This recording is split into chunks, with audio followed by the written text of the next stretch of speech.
কোথায় গেলি কৃষ্ণা?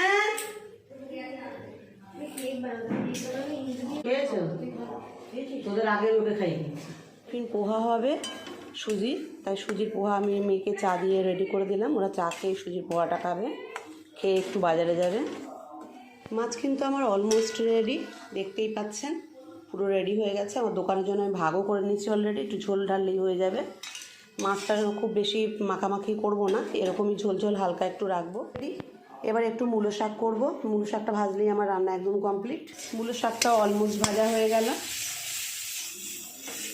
বেশি না, এক ফোঁটা ছিল, আমি আর মাখাবো বলে করলাম, ফেললাম না। কাল চারটে মূলের শাক এইটুকু বেরিয়েছে, আমার আর মায়ের হয়ে যাবে, সেই জন্য এইটুকু বললাম।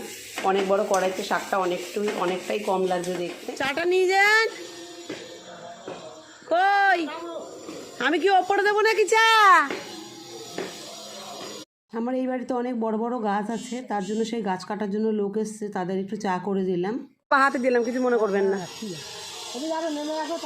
চা খান।